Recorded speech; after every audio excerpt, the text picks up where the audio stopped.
The twin suns of Leora Prime hung low over the skyline, casting soft lavender light through the glass walls of the stellar Rose Cafe. Inside, laughter sparkled like crystal. It was a place for the rich, traders, ambassadors. Off-world heirs. Not for someone like Syra Villan. Her hands trembled slightly as she smoothed the folds of her faded gray dress, the one she had mended 3 times. Tonight was supposed to be special. She had been invited by Taryn Vole, a pilot who had flirted with her during her cleaning shifts at the docks. She'd spent half her savings just to look presentable, but as she sat across from him now, the warmth she'd hoped for had turned cold.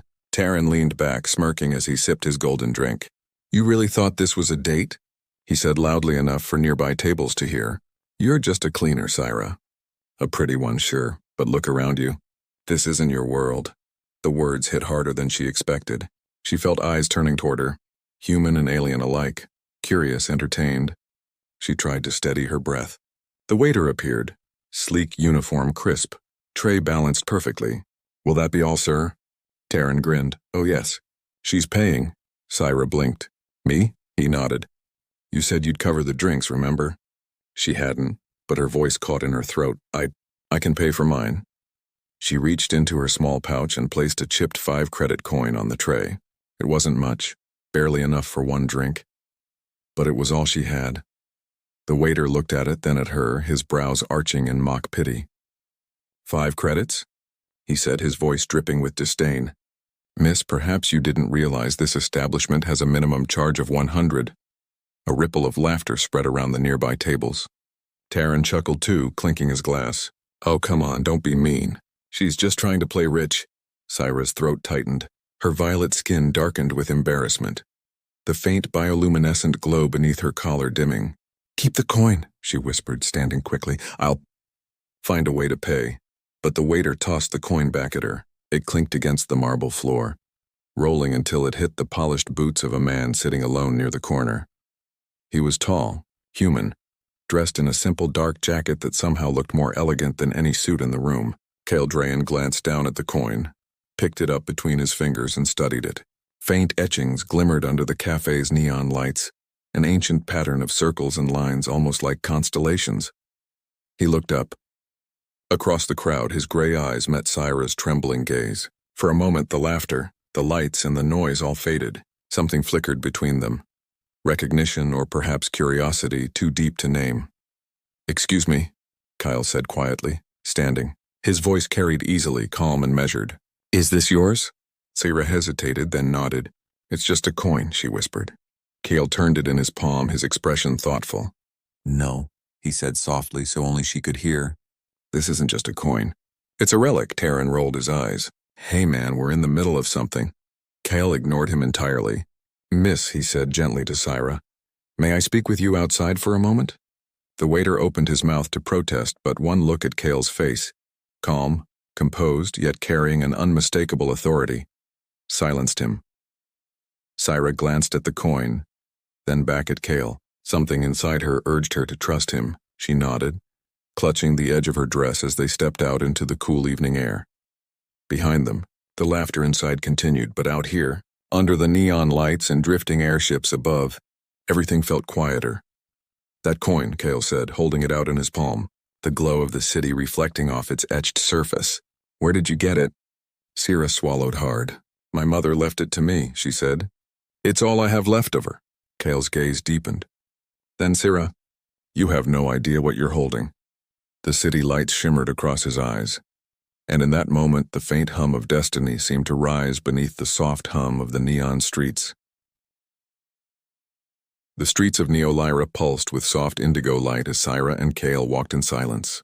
Air trams hummed overhead, carrying crowds of shimmering nightlife, but around them, the world felt distant, as if time had slowed. Syra clutched the small silver coin in her hand, feeling its faint warmth. She didn't understand why it mattered so much to him, this stranger with the calm eyes and quiet authority. "You said it's not just a coin," she finally whispered. "What did you mean?" Cale glanced at her. "That symbol," he said, pointing at the faint constellation engraved across the metal. "It's the mark of the old Leoran dynasties. Before the war, only royal scientists used them. They contained encrypted coordinates. Places of power? Places that were lost? Syra frowned. Royal dynasties? I'm not royalty. My mother worked in the outer rings. Kale smiled faintly, not in mockery but in wonder. Then she must have been more than she appeared. He looked ahead. This coin. It's a key, and people would kill to possess it. The words hit her like cold air. She stopped walking. Kill? Yes, he said, lowering his voice. There are collectors who believe the coin points to a forgotten cache, a vault hidden before the fall of the empire. Technology, wealth, secrets, whatever it holds, it's enough to change everything. Syra's pulse quickened. She looked at the glowing towers around them. I don't understand. I can barely afford dinner, and now you're telling me I'm holding a fortune? Not a fortune, Kyle said quietly. A responsibility. She laughed bitterly, shaking her head. Responsibility doesn't pay rent. He didn't answer. Instead, he studied her face and the sadness in her eyes, the quiet strength beneath it. You're not used to being helped, are you? Syra looked away. People don't help without wanting something back. Then let me be the first. He stepped closer, his voice dropping to a gentler tone. Come with me tomorrow. I have a friend, someone who can analyze the coin safely. You'll be under my protection until then. Protection? Yes, he said simply. Because the moment that waiter scanned your payment, someone else already saw that coin's signature. Her stomach sank. You're saying they're tracking me? Kale nodded. And they'll come soon. The faint whir of an air car passing overhead made Syra flinch. Kale noticed her trembling hands. Slowly, he reached out and touched her wrist. Hey, he said softly. Breathe. You're safe with me. She met his gaze, steady, unwavering. And something inside her chest softened. For the first time in years, someone wasn't laughing at her, wasn't judging her clothes or her work. He was just there. The hum of the neon lights reflected in his gray eyes as his hand lingered near hers. Why are you helping me? She asked. His expression darkened slightly. Because once, someone helped me the same way. Their eyes held for a long moment. The noise of the city faded, replaced by the low hum of their breathing. A quiet warmth spread between them, fragile and unspoken. Then, from the corner of the street, a shadow flickered, quick and deliberate. Kyle's posture changed instantly. Don't move, he whispered. Two figures emerged from the alleyway, their skin a deep obsidian blue, eyes like burning glass. Zeller bounty hunters. Syra's heart pounded. They're here for the coin, aren't they? Yes, Kyle said, his voice steady. But they don't know who they're dealing with. Before she could speak, the air crackled.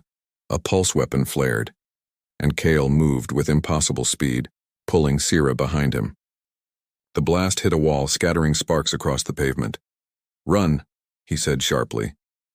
But Syra hesitated, gripping the coin tighter. What about you? Kyle turned his head slightly, his voice low and fierce. I'll find you, go! The crowd began to scatter as sirens wailed in the distance. Syra took one last look at him. The calm in his storm-gray eyes, the strange mix of strength and sorrow, and then she ran into the neon haze, the coin burning hot against her palm. Behind her, Kale faced the hunters, his expression unreadable. Under his jacket, faint light glowed, circuitry along his wrist, hidden beneath skin.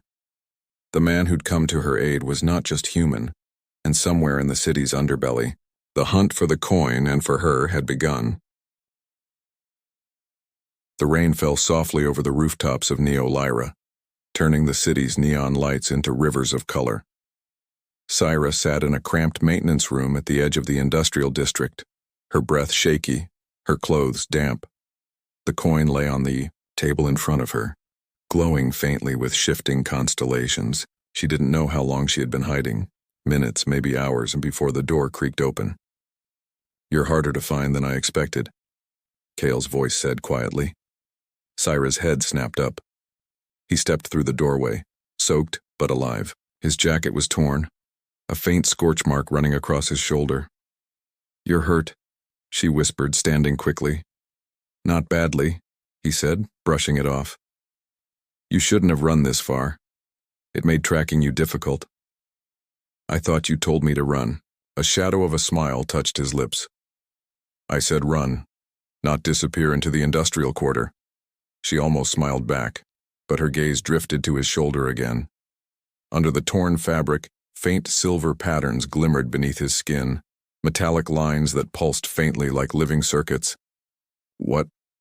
What are you? She asked softly. Cale hesitated, his eyes searching hers. Half human, he said finally. Half Zealer. The words hit her like a physical blow. Zealer? The same race that attacked us during the border wars? He nodded slowly. My mother was human. My father wasn't. I was born between two worlds that both wanted me dead. Syra's heart pounded as she took a step closer. So you've been hiding too. Always. His tone was low, edged with quiet exhaustion. People like me don't get to belong anywhere. I worked with both sides, espionage, recovery missions, diplomacy, until I realized none of them deserved my loyalty. He turned his gaze to the coin, its glow reflected in his gray eyes. This is from before the wars. Your mother might have been part of something much bigger than you realize. Syra frowned, her voice trembling slightly. My mother was a tailor. She barely left our district. Tailors don't carry encryption coins tied to Leoran dynasties, he said softly. She was protecting you. The room fell silent except for the soft hum of the city beyond the window. Cale took a step closer, his voice dropping. Do you remember anything unusual about her before she died? Syra's throat tightened. Sometimes she'd wake up at night whispering names I didn't recognize. Once I found her burning letters in the sink. She said it was for my safety. Kyle nodded slowly. She knew. She must have been part of the Exodus, the last human aliens who tried to preserve technology before the purge. And this coin? Syra asked. Is the map, Kyle replied. To something she wanted you to find. The rain outside grew heavier, drumming against the roof. Syra stared at the coin, 1,000 questions swirling in her mind. Why me? I'm nobody. Cale's gaze softened. You're not nobody. You're the only one who can open it. Their eyes met again, a current passing between them, quiet and electric. The tension of the chase, the fear, and the strange pull she felt toward him, all tangled together. You saved me, she murmured. Why risk your life for someone you just met? He took a slow breath, stepping closer until their faces were only inches apart. Because when I saw you, I remembered what it felt like to have something worth protecting. Syra's lips parted, her breath shallow. The air between them was charged, a fragile balance of danger and longing. Her fingers brushed his arm, feeling the faint warmth of his skin beneath the metallic lines. You're shaking, he whispered. So are you, she replied. For a moment, everything else disappeared. The storm, the danger, the coin. And it was just them, standing close enough to feel each other's heartbeat. But then a faint sound broke the silence. The click of metal outside the door. Cale moved instantly, pulling Syra behind him. They found us, he said under his breath. The door burst open and a pulse of red light sliced through the air. He pushed Syra toward the back exit. Go! She hesitated only a second before grabbing the coin and running. Behind her, Cale engaged the intruders, his movement swift, precise, too fast for a human. Flashes of light filled the narrow room. As Syra stumbled out into the rain, she heard his voice echo through the storm. A single promise carried over the chaos. I'll find you again, Syra, no matter where they take you. And as the world around her dissolved into rain and smoke, she clutched the glowing coin, the only piece of him she had left, and ran into the darkness. The rain never stopped that night. It poured endlessly over the city, washing the blood and smoke from its streets. Syra didn't remember how long she'd been running, hours, maybe days, until her body gave up. When she woke, it wasn't in freedom.